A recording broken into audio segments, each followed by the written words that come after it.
Okay, last time I was talking about two Terra, and there was a lot of unique things that were done with the series that I think were really unique at the time, and really pushed the idea of what you could do with the standard paneling and the way you could lay out things. And I think that's one of the real key things with that. Also, it's fairly serious considering it's supposed to be a shoujo manga series. And also, again, it's readily available, and it's only 3 big volumes, so just go out and get it. Vagabond. Alright, first of all, I don't know why you would put 2 things by Takehiko Inoue, especially when Vagabond is much more respected, at least I think, than Slam Dunk. Also, the fact that you've already had on here Blade of the Immortal and Lone Wolf and Cub, and so it's like you're just putting a bunch of samurai stories on here. It feels like, you gotta try and branch things out if you're gonna make an essential list. I mean, I'm not gonna say that everything I own is what you should own, because a lot of mine actually is shonen titles, and so I'm not gonna say that you should just get nothing but shonen and that's all you need to do. So a lot of what they were doing is they were just picking stuff that they knew would fly. Then next up, Dr. Slump. Dr. Slump is a great comedy story, and it's also good to see where Akira Toriyama was starting with the way he was doing manga before he did Dragon Ball. But, I mean, you don't really need to put Akira Toriyama in there twice. That's sort of like double dipping.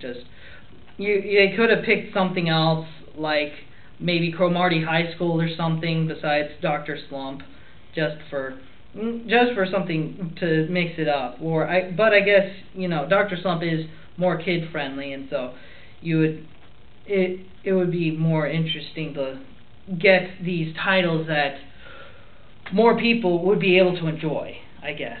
I'm just thinking out loud. Next, Meisoni Koku. I don't know why they have to put 2 things on here by the same artist. It seems like you should just pick one and just go with it. I mean, sure, a person could write a list of his top 10 best films of all time, and you could probably fill up about 3 or 4 of those with Stanley Kubrick movies, but out of respect of making a list of things, you wouldn't, because it's sort of saying that you haven't really seen the entire scope of what film has to offer, and you're just more explaining that you're a fanboy than anything else. And I think that a lot of these people are fanboys, and while they do get a lot of stuff in here, I would have expected them to at least make it like out of 45 or something. Just don't put like people in here multiple times that are the same author. So Meisoni Koku, I think it's a lot better than Ranma Half, because it doesn't have the sort of it's a bit less silly, because it doesn't have the whole Jusenkyo hot spring MacGuffin going on, and it has a lot more drama and relationship issues going on with it too. But you have to sort of look for it. It's not unavailable, but you're still going to be digging a little bit. Monster by Naoki Urasawa. Alright, that's his #1 great series, and it's the second plug into horror in here. I know I said that Drifting Classroom was the only one, but apparently there's this one too. So thank God for that. We got some more horror in here, so that people can get scared at night when they read their manga. Alright, then Please Save My Earth. I have no idea what the series is about, but it's supposed to be good, and it's shoujo, so there we go. Sailor Moon. Good luck trying to find this series, even though it's only 12 volumes long. You're going to be paying in the upwards of 20 per volume usually, at least that's what I saw on Amazon. Maybe you can find it cheaper, and if you can, good luck. But for me, I'm not going to risk it, because I know that they did release some Sailor Moon novels out there, and also the Sailor Moon manga series themselves change titles part of the way. Like some of it's Super S, some of it is S, but they still somehow follow a continuity of some kind, so they're still counted as one group. And I hate trying to collect things like that, especially, what happens if I buy something off of Amazon and it turns out to be the novel. That's one of the risks that I would have if I tried to buy Chibi Vampire online is, am I getting the novel? Am I getting the manga? I don't know, because they have very similar covers, and they are also both released by the same people. And of course, that's another thing against Sailor Moon, is the fact that it's hard enough trying to find an out-of-print manga by a company that is at least still making manga, so you can maybe go to their website and they have something in the archives. But good luck trying to find manga series from a now defunct manga publishing company, so as is the case with Sailor Moon and Barefoot Gen and a few other series in here.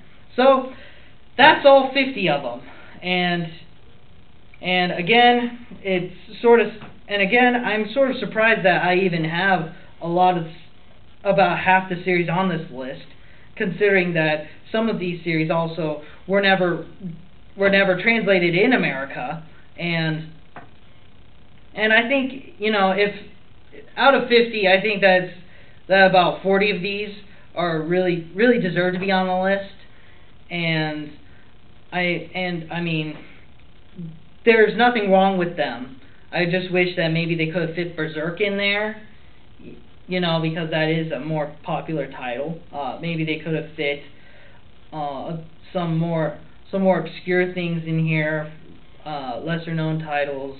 But if you're a bozo and you have almost no understanding of manga, and you're trying to maybe refine your palate a little bit, get something concrete that you can look at and go, okay, I can get this, and I know it'll be awesome, then yeah, the Rough Guide to Manga certainly would do that for you. But personally, just get the complete guide to manga, because you want the complete versus rough guide. I mean, it doesn't take a genius to see which one's the better one, just by the title itself. So I hope you enjoyed that, and I'll see you guys later. Right now I'm trying to read through all these series that are far longer than the ones that I've been reading.